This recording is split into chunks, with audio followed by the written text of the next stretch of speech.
Well, hello and welcome to ILoveGay Today.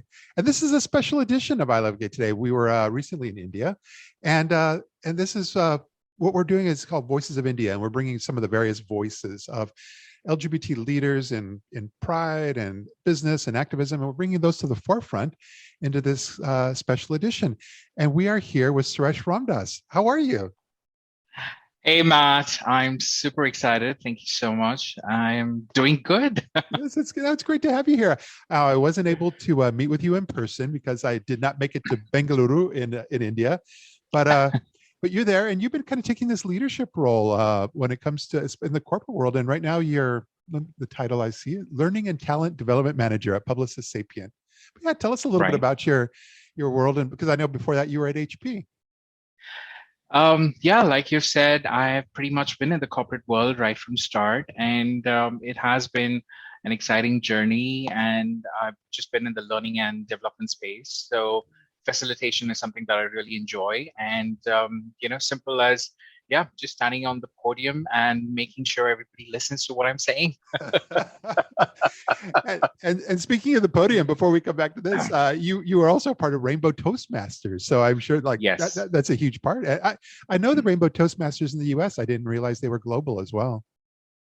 No, this one is specific to India. It was start off in India as well. And I think because of the pandemic, they decided to have something virtual. And I think the fact that because it was for the LGBTQ plus community and we wanted to create a safe space, so we said, let's do something virtual where we can have people from across the globe be a part of it, depending on their time zones and all of that. And it is a good opportunity for everybody to learn something about everybody else's culture as well.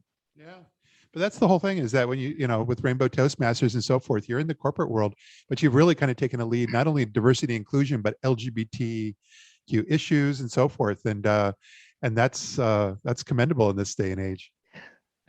Thank you so much. I think it comes from a personal journey as well. As somebody who has been in the closet, who has struggled a lot, trying to identify or, come to terms with themselves. So I was in that journey. And, after coming out and getting to know what it is to really live your life honestly and authentically and not something, in the closet, I thought it is time that somebody has to, step in or at least take the conversation forward, because I've been there, done that, and I've faced a lot of issues or concerns, but then now nothing is holding me back. And I thought, why not put that to a good use? And with the work that I was doing as a facilitator, that kind of really made a lot of things in the conversations, a lot more easy for me to, share and talk. Yeah, yeah. But you've done a lot. That's what when I was doing research, as I said, you've gone through the LGBTQ Executive Leadership Program at Stanford, and in addition, you're one of the part of the outstanding 100 LGBT future leaders. So that's what I mean is that you've really taken this role where I think that your voice even outside of India is great for folks to be able to really understand what you've been up to.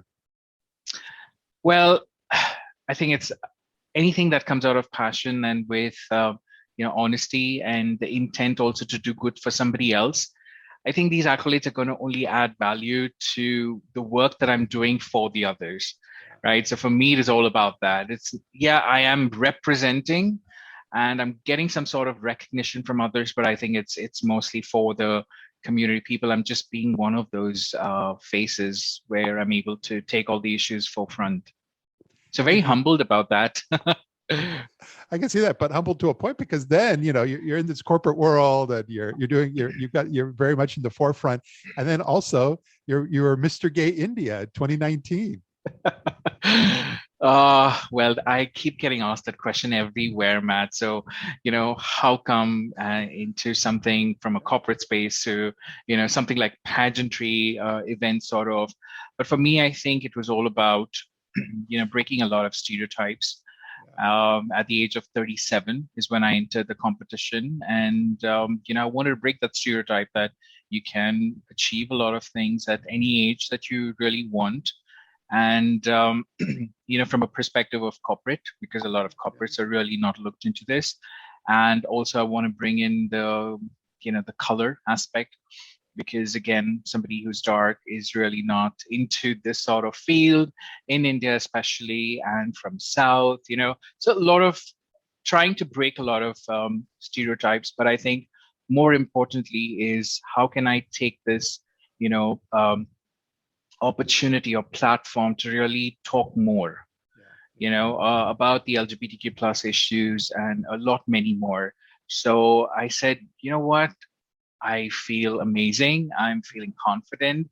Why not go ahead and participate and, just learn? I think that's another opportunity for me to connect to some of the amazing leaders out there and, people who are doing some great work as well.